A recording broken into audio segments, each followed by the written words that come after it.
Welcome to the very first episode of Expression Has No Limits, Unsilenced, a deeper podcast. I am your host, Alexandra Marie Moreno, and I am here with my absolute best friend, Rita Ainane, who is an amazing artist, music producer, and we actually met 4 years ago. Crazy. I think so. In the strip club, I guess we'd both be considered baby dancers at the time. Will you just go ahead and tell us a little bit more about who you are right now? Yeah, definitely. So I think if I were to describe myself, I'd say I'm pretty cross-sectional in what I do. I am a sex worker. We met stripping. I'm a musician. I produce all kinds of music, mostly electronic music, and you can see my guitars in the back, metalcore, industrial type music. I'm actually writing my first album right now, so I'm super excited about that. I'm a dancer. I love to move. I feel like my love for dance definitely came from my love for music. And I used to work in tech. That used to be a big part of my identity. Less so now, but I did go to MIT, and so technology and engineering was like a really big part of my life for a while. So, Yeah, I think you are so multi-dimensional, and I think that one of the things that I want to talk about is that when we think of sex workers, we definitely tend to put them in a box, and I remember you being one of the first people who threw that box in the trash can. I thought the same thing about you. I feel like when we met at the club, you blew me away in all the same ways. So I know what you mean. Yeah. And just to know, when I first saw Rita, it was really funny because she was on stage, and so you taught pole in Australia. Yeah. So I also want to talk about how you got into it. Yeah. But the first moment that I saw her, I think, was me just being absolutely in awe of your talent, your performance, the aura that you gave off. I was so absolutely drawn to you. Sweet. And you came off the stage, and I was like, I have to talk to her. And you came right up to me. It's like, who are you? I need to know who you are. And we just immediately became best friends. Yeah, right off the bat. Yeah. I know. Yeah. So I'm going to ask you, I think the one question, and it sometimes bothers me getting this question, and I get it all the time, but I want to give you a chance to answer it. Why did you decide to go into stripping? It's such a good question. It's such a good question because I feel like I sat on that decision for such a long time. And I felt so stuck on what to do. When it entered my head that I was like, oh, maybe I could become a stripper. It wasn't like a overnight decision. So I have always been drawn to sex work. I think stripping, I used to follow all these creators on YouTube and Instagram who were strippers, and I'd watch all their vlogs, and they would do those come to work with me and money counts and stuff that are really popular right now. Yeah. And do you feel like those videos are accurate? Because I know there's a lot of people who will glamorize the industry as well. So do you think that you were kind of sucked in because of the glamorization of it, that what it was not what you expected it to be? That's a great question. I feel like a lot of those videos, I didn't get to see what happens in the club. They couldn't film in their club. Yeah. But so I was seeing the life of a stripper in everything except for the club. So I kind of filled the gaps in myself. And I think parts are accurate, parts not so much. I don't think people can always be fully transparent about what they do at work, don't want to share all the details. But I mean, I think I got to see the freedom that strippers had. I definitely got to see the downsides. I got to see people waking up the next day just exhausted and out of it and feeling disconnected from the rest of the world. But I got to see the money, and that definitely was enticing to me. So I'd say I don't think it was selling something that was vastly different than what I signed up for. I think, there is pros and cons to the industry, but I do think the life that we've experienced stripping has been very glamorous in some ways, maybe more glamorous than a lot of these creators on the internet have ever had the chance to experience. Like, I think we've had a very unique experience working at an extremely exclusive club Yes. with very high paying clientele and having like a very privileged way to do our work. I think that we are in what would be considered a privileged club. I've Yeah. worked definitely in some hole in the wall clubs. I Yeah. I've seen a little bit, and I remember like just thinking, if I can get to this club Yeah. that we work at, then everything will change. And in a way, it really did change. So the money changed, the way I was treated changed, and of course I still had bad experiences, but I felt more protected and Yeah. more looked after. Which I think you're never really looked after. In the club, they're really just looking after how much money they Yeah. can make off of you. Yeah. But I think that we do work in a privileged club, which is important to Yeah. note. I think so. I think like we work in a way where I generally feel very safe. Things still happen, but I feel safe. I make really good money. So I'm very lucky in that regard. I do think, back to your question, that when we're looking at people on social media, though, we are always seeing like the best, most curated version of their lives. And so I do think I was looking at that version of life for these strippers, where they are wanting to put their best foot forward. And so I do think I learned a lot of the dark sides of the industry, or I learned the hard lessons myself, definitely. So, I think I love how honest you are and transparent about the good and the bad, like everything that comes with it. Like, there's a reason why people that do what we do make the money that they do. It's not as easy as some people think, and there is a lot of hard stuff that comes with it. And so I do feel like there are some things that I think I just had to learn from being in the industry long enough, like to learn those lessons. Yeah, yeah. And you are probably, I'd say, because we've worked together for a while, I'd say you were probably in the top 5% of the top earners within the club that we work in. You are.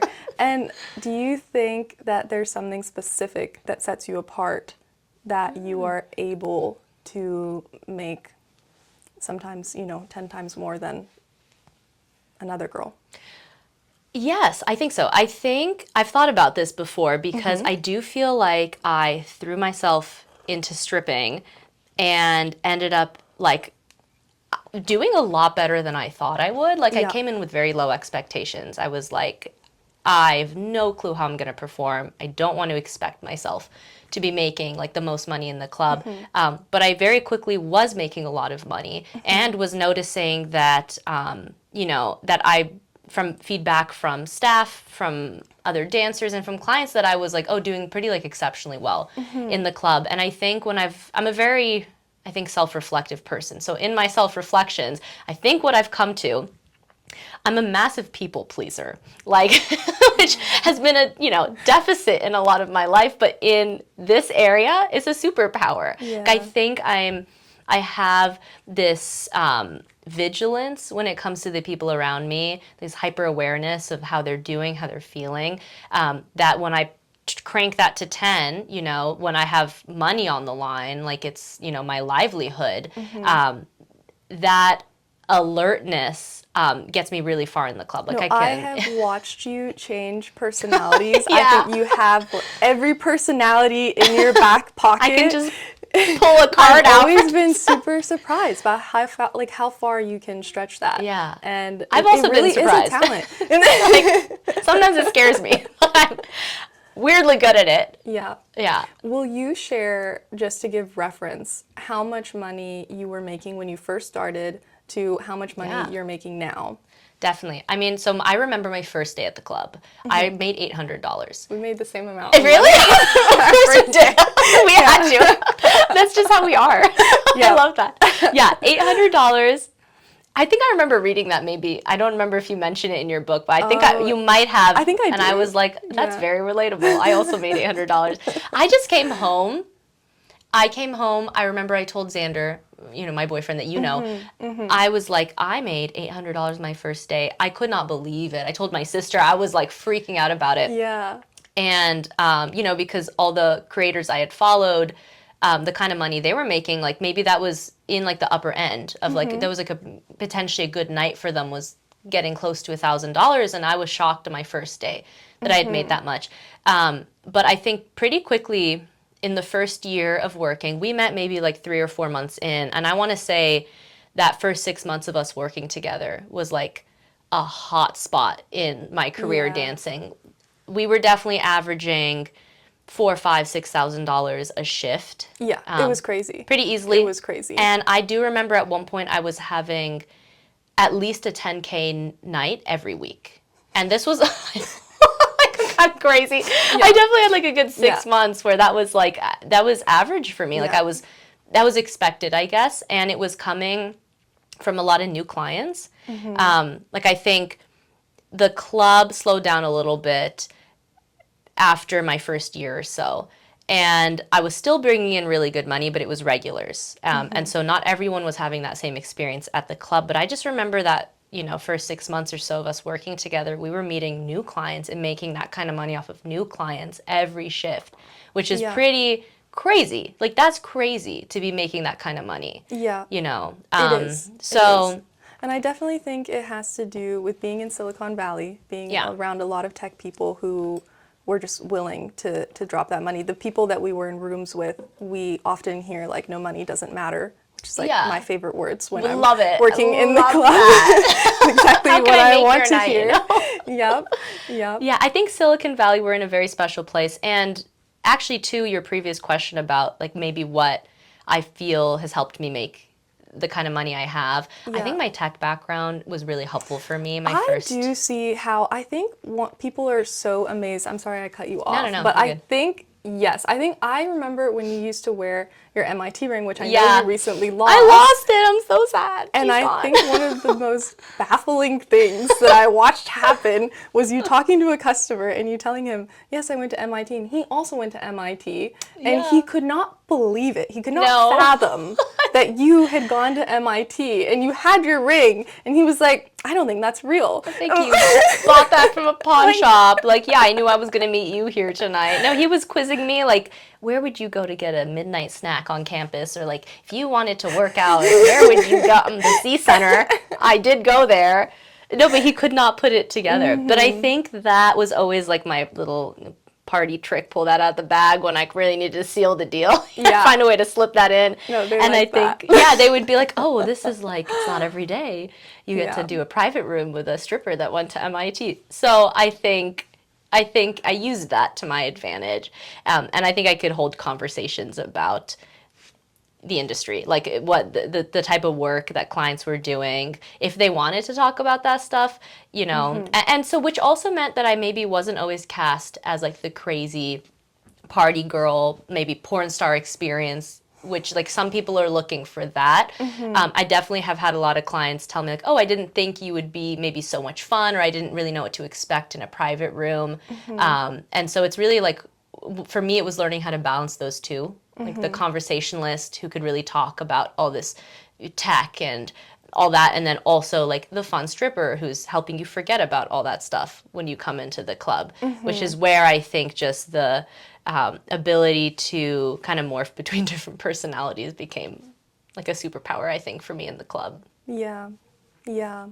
I want to talk about like what a regular night would look like for, let's say, making like your $4,000-$6,000 nights, because I know, which I'll say I have absolutely nothing against anybody who does extras. I think it's their own choice. Obviously, there's legal things around it, but we were making this money without doing extras in the room, which I think is can be unbelievable to some people. So I think if you want to just walk through like what a normal night looks like. And I know that it might be a little long, but whatever you want to. Okay.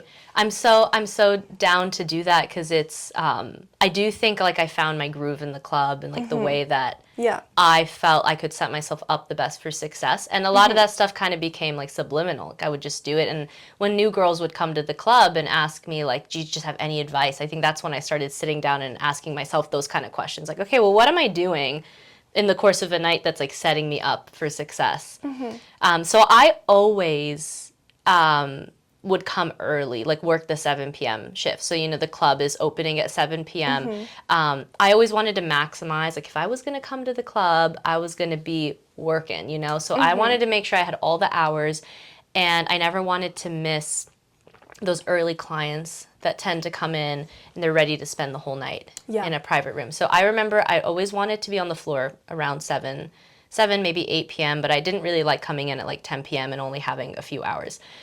So I'd come in, go downstairs, change, clock in, and I'd immediately sit by the bar. I felt like that was a great vantage point. Like if I just got lost in the booths in the back, I felt like it was a little bit harder to come and engage with people when they came into the club. It also put me in a mindset of like resting instead of working. Yeah, that's so true. there was these little tables near the bar.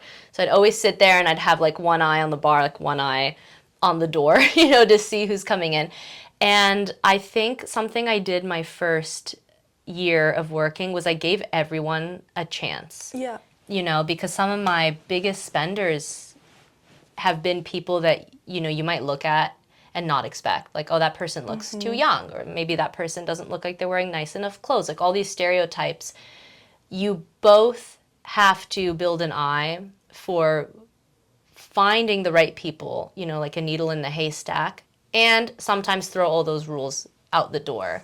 So it's a delicate balance. It is true. And I do totally agree with you that it doesn't even matter what they're wearing. I think by talking to somebody and how they're talking, if they're offering you something right away, like a drink, or asking about your life, then that's always a really good indicator that they're kind of set and they're ready to like give their energy to somebody else. Yeah. Whereas somebody, I think, there's just so many things that I think people say, and I'm like, oh, this is not going to be good, or this will be good. Maybe. Yeah, and trusting your gut with those things, because then I think it's exactly what you're saying. It's more what they say rather than always how they present themselves. And so a lot of great clients, I get like they're just not seen by the dancers because maybe they're not asking the right questions or they're jumping to conclusions. So I love, for me, I would sit by the bar. If someone came into the club, I'd give them a minute to get a drink, so I'm not like suffocating them. I would look for men who were alone. Definitely for me, that was always an easier target than men coming in groups, like even in pulling duos. Somebody away from Like they don't want to leave their friends, or they're like, they also hide in the anonymity of the group. They're like pointing fingers at each other. Well, you pay for the room, you pay for the room. So I always like if a guy comes in alone, in terms of the things I am looking for physically, generally an older man who is well-dressed but not flashy. And again, I'm going to talk to people who don't look like this, but that's normally like a good first litmus test.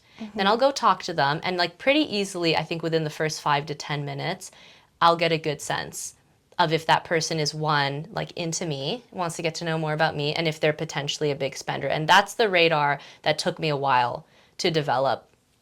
I was looking for, are they offering me a drink? Are they making comments about how expensive the drink I pick is? Because if they are, not a good sign. If they're complaining about the price of the cover or the cost of the drink, already a problem. I'll normally ask them if they're from out of town. If they are, it's generally a good sign, because a lot of the clients that see us like to do it when they're away from their homes or they're on a business trip. And again, there's a bit of like anonymity in that, and they're letting loose. I look at what they're drinking, how they're tipping the waitress.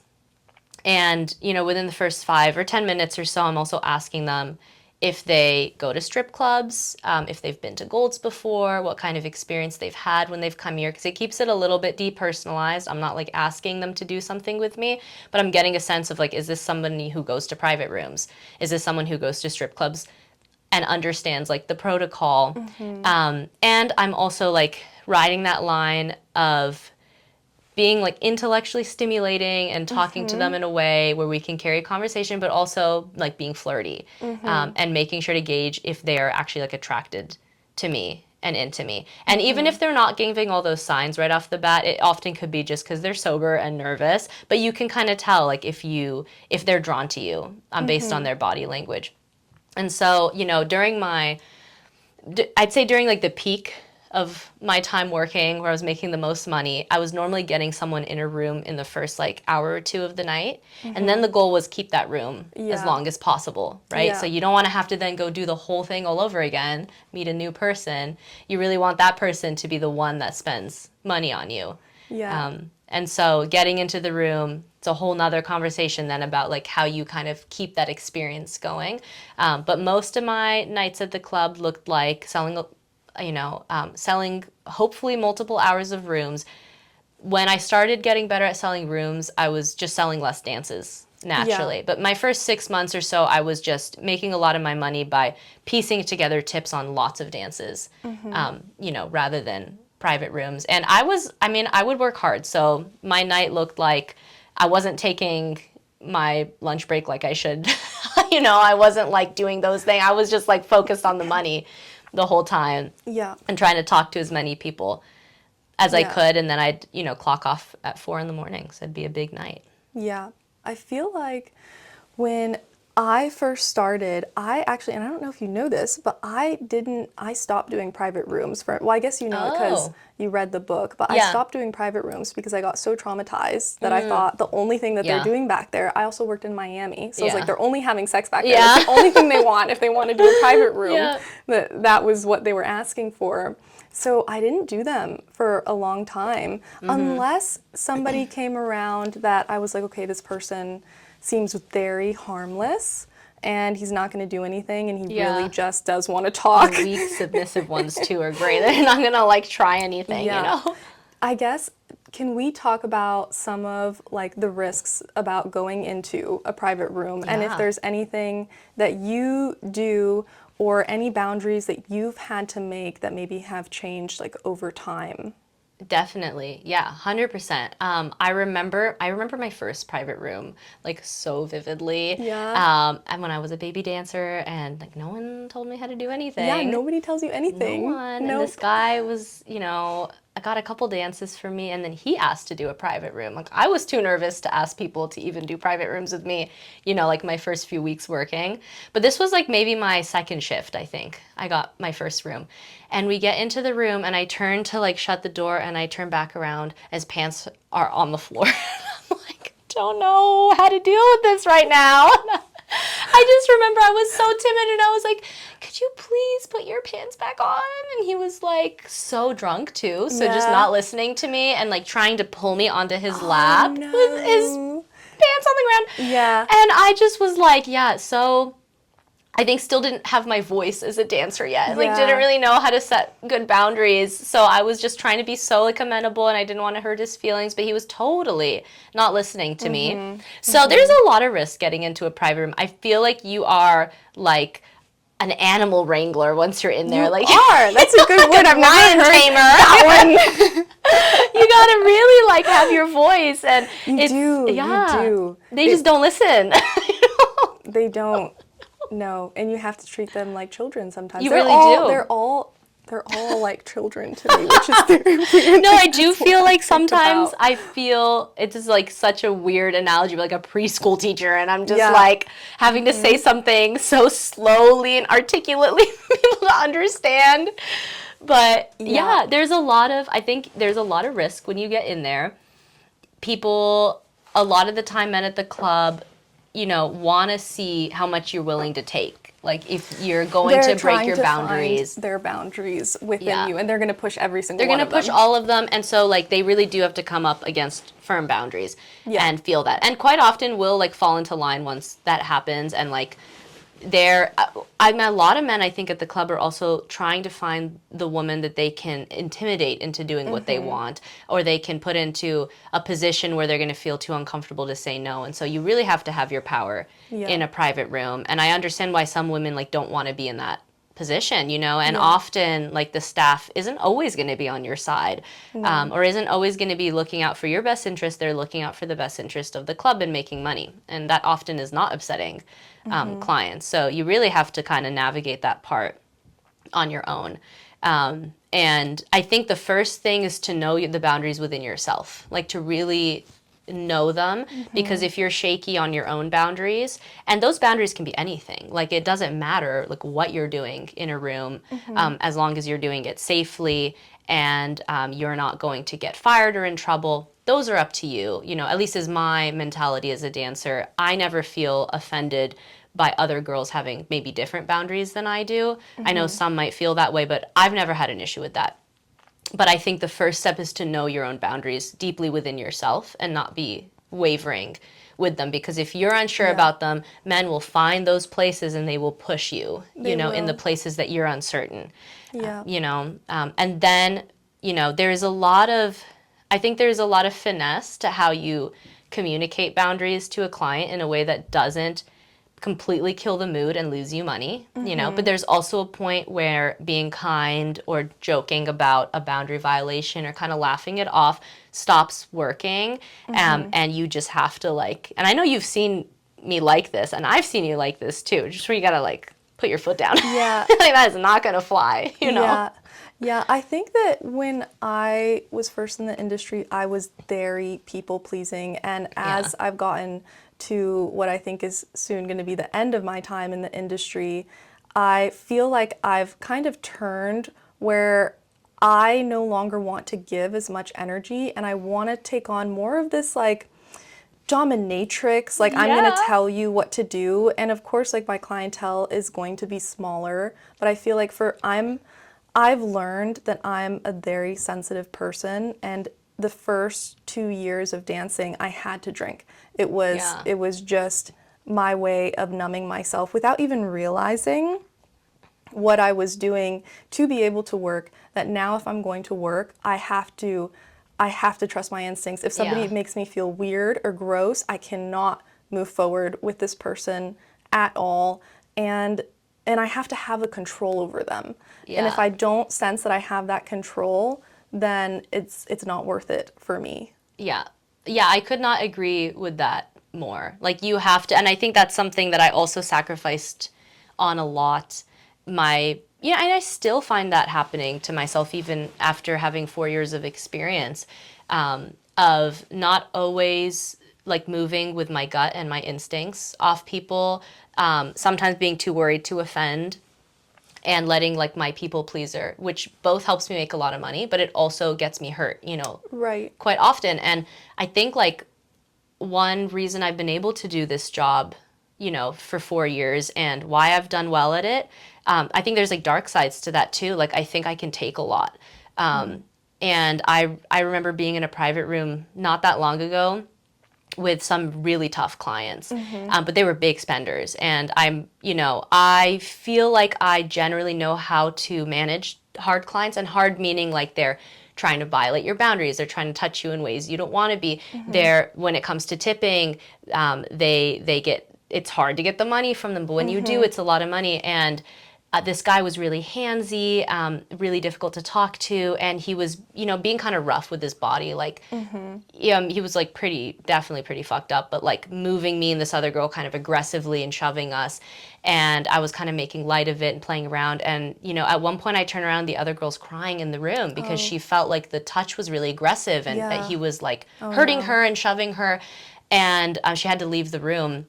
And they ended up cycling through 2 more girls that couldn't be in the room. I was the only one that stayed, which is, when I look back, it's I think it also just goes to show that I feel like I just absorb and internalize a lot, and it takes a lot for me to reach my breaking point. But that means I'm absorbing all of that, and holding it in myself.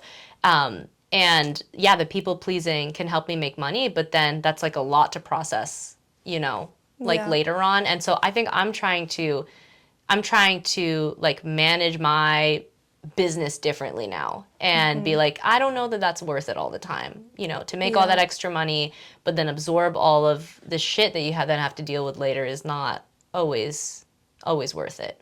Yeah. Yeah.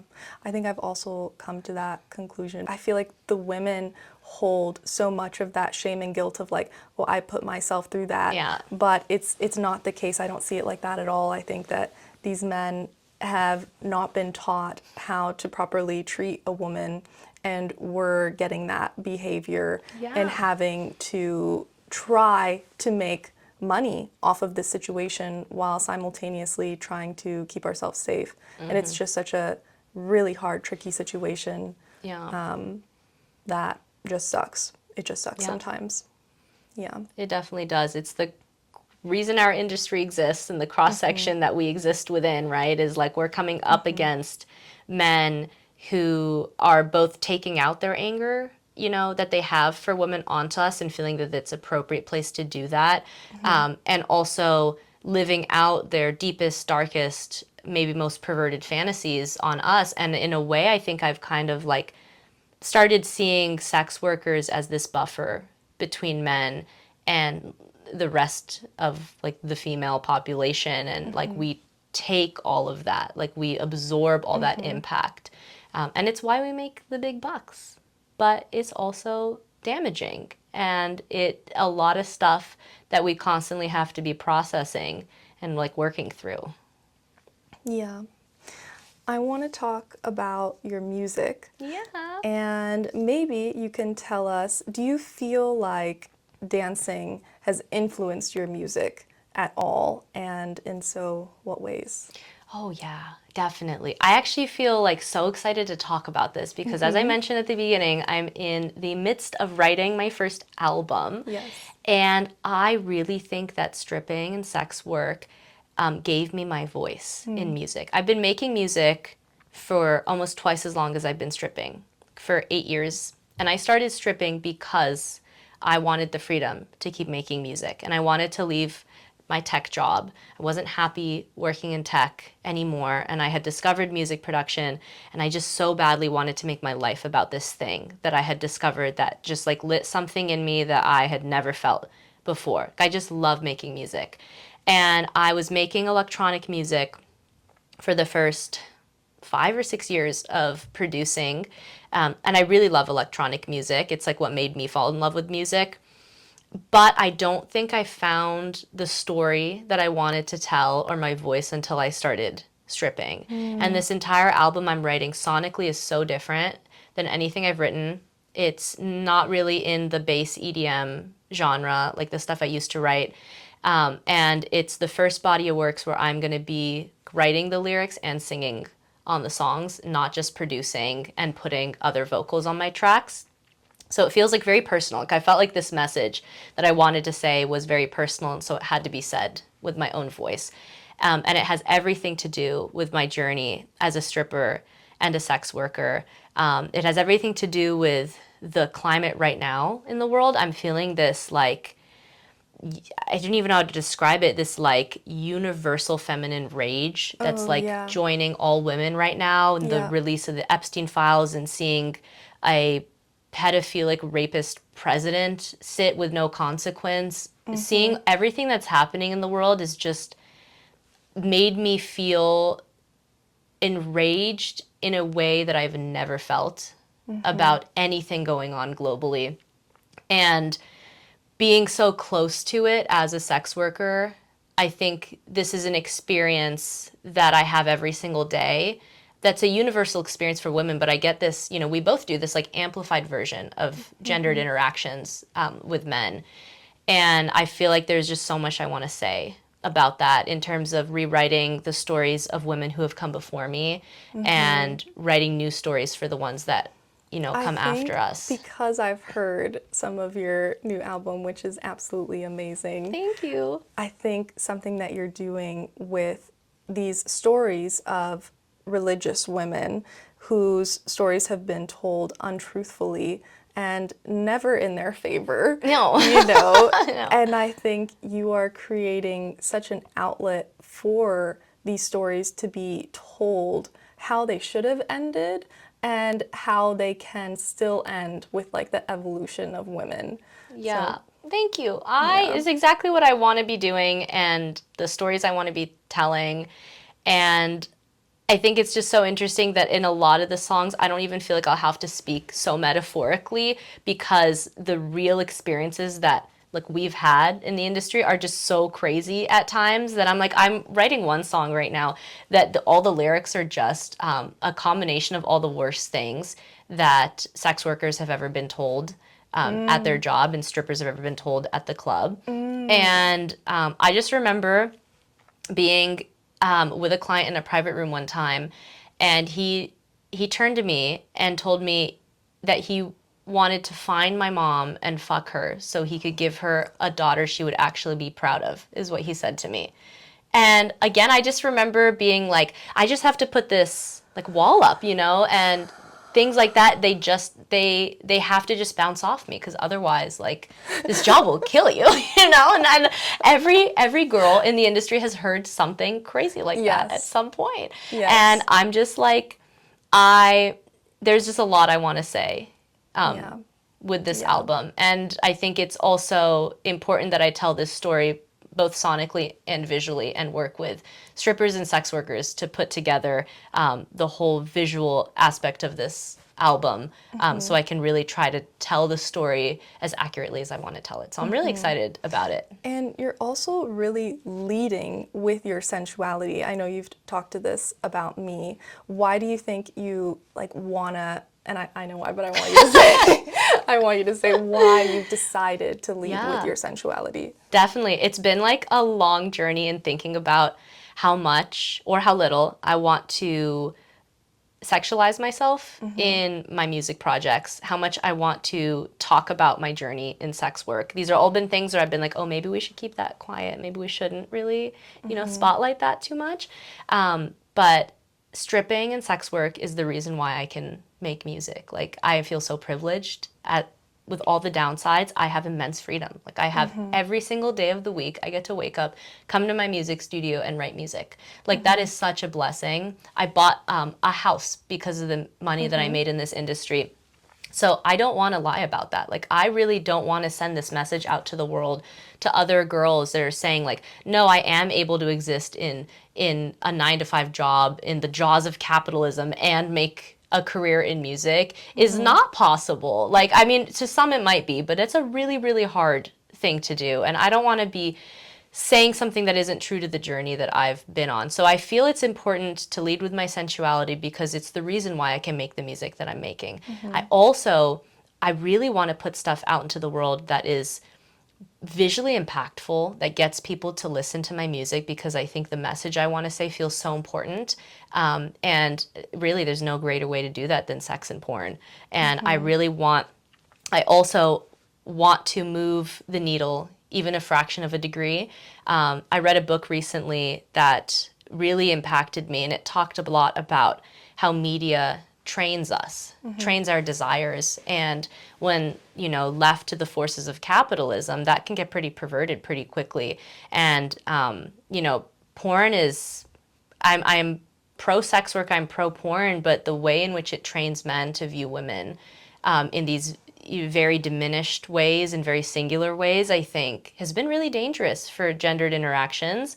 And I want to put porn out into the world that moves that needle even a fraction of a degree towards the type of stuff I want to be training the world on, if that makes sense. Like the type of content I want men to be absorbing. Well, I think it makes a huge difference when a woman is owning her own autonomy and making the whatever she wants out of it. I think that sexuality looks a lot different also when it's in a woman's hands. And I think for so long it's been in men's hands. And when we look at the world and how everything profits off of us, but then when we decide that we want to profit off our own self, then it becomes an issue and it becomes shameful and it becomes, you know, it's like all so of these ironic, things. right? Super ironic. Pretty funny how it's like once we've gone, oh wait, we could just like take that back and sell it back to you, you know? Yeah,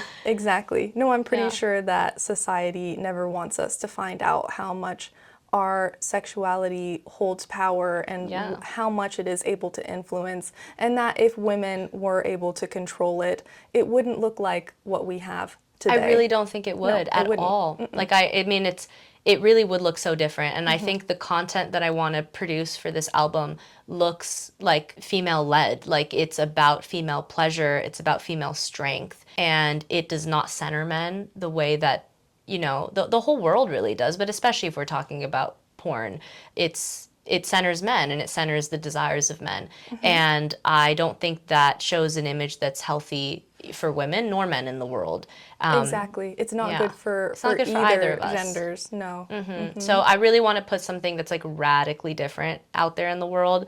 And that feels really scary. It feels very vulnerable in a lot of ways. And I'm like, even I see in myself this constant desire to fit into this narrow view of the, you know, the male gaze and how I should look and the ways I should present myself. And I just want to use this project as an exercise in like radically letting go of that and putting something out that feels really true to what I want to see in the world and not what's trained me, you know, if that makes sense. I'm so excited. Oh my God, for me you too. to get it out there. It's Me so too. good. It is so good. I can't wait.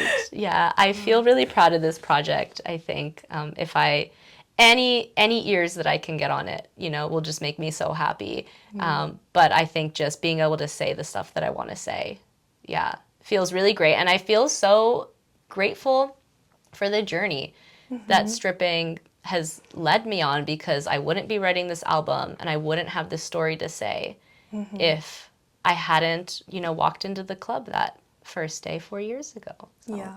pretty I crazy. definitely feel the same way. You know, I never would have expected my life to turn out the way that it did, but I feel like if I didn't, I would have been walking sort of like this ignorant path. Yeah. And I feel like we do see some of the darkest parts of America, but I think that by seeing that, it also allows us to, it gives us the opportunity to make a change within that space as well, Yeah. and to be able to just relate to a lot more people. I feel like I'm so much more open to a whole array of people, because when I first looked at the industry, I had all of the stereotypes that media normally portrays of what it is to be Yeah. a sex worker. And I had those like conditioned thoughts, so I had to get rid of them. And I'm so happy that I did, you know. Yeah, I couldn't agree more. I mean, I think I came in very, I grew up at least with very narrow views of what it means to be a sex worker, of what it means to be a stripper. And I always had this fascination for it, but I felt very othered from women that did that. And I'm so grateful. I think the lessons that I've learned in immersing myself in something that felt so radically removed from the way that I viewed myself, and now identifying so strongly with those labels is something that I can bring, I think, into any space in my life and like any interaction I have with someone that feels like different than I do. So I feel, yes, just like so grateful to have done it. Do you think that, looking at what the industry is now, if you could change, let's just say one thing about the industry that you think would just make it a little bit better, Oh, yeah. what do you think you would change? Well, you know, there's so many things I would change, but if there's one thing I would change, I would take all the male staff out of the equation. It confuses me. I don't understand. It feels like vestigial of pimp culture. Why do we have male managers? Well, Why? It's basically just the evolution of, Yeah. of pimps. It you is. know, It really and is. It is. It's just men having profited off of women, and they've stayed in that line of business for so Yeah. long. These are the people who Yeah. own the clubs nowadays. That's the thing. I'm like, we don't need male VIP hosts that are taking a fraction of the money that we make. We don't need male managers. We don't, like, I get once upon a time ago, maybe it made sense you needed a strong man to protect you against clients, but you know, we can have, women can own guns. I don't know, like we can come up I with, do. I think there's a way. there's other options. Yeah. I feel, or at least keep the door staff men, but we don't need, like, it feels weird to me that we feel like the men manage, it has to be men, managing us. Yeah. You know, so that'd be like the first thing I would change is I would make strip clubs co-ops that are owned and run by the strippers, and there wouldn't be a man in would sight when completely. it comes I to that think part. If I had to answer that same question, I Yeah. would say, yeah, that I wished it was women run. And I can't even think of one strip club that is woman owned. Do you know of any? I have don't to know look of it any. up. I hope there's something out there, and I hope it's doing great. Oh, you know what? No, I think there's one in LA Yeah. that I had heard of. Like, it was at least like a co-op strip club. but I can't say 100%. I feel like I heard of something. But that's what, yeah. Even like I could totally see myself like opening something like that one day. Like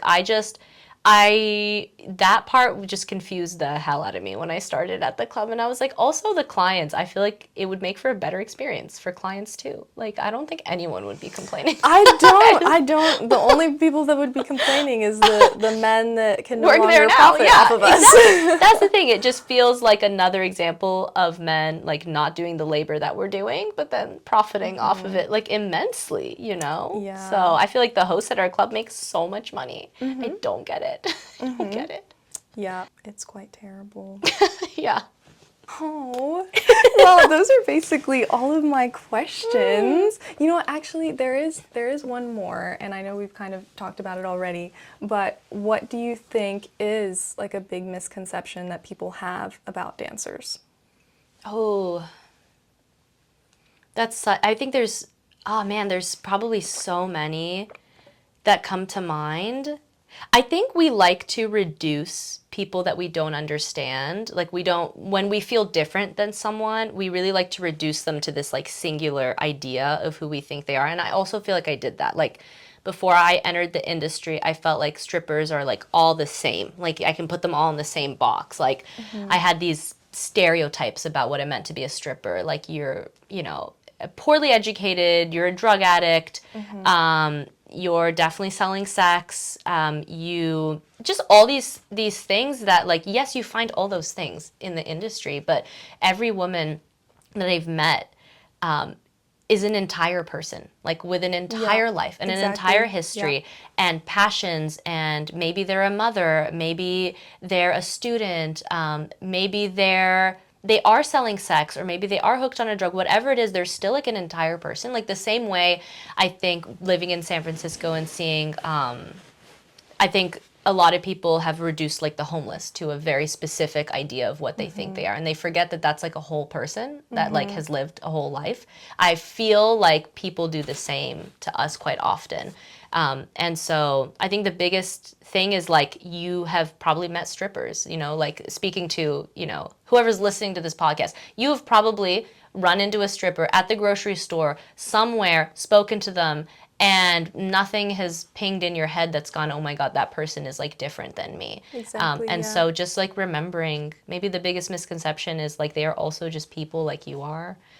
They're not that different than you. And the only difference is like just one decision that they made, whether or not to, audition at a strip club. So, yeah, maybe that's like the first thing that comes to my mind. Yeah, that's a really good answer.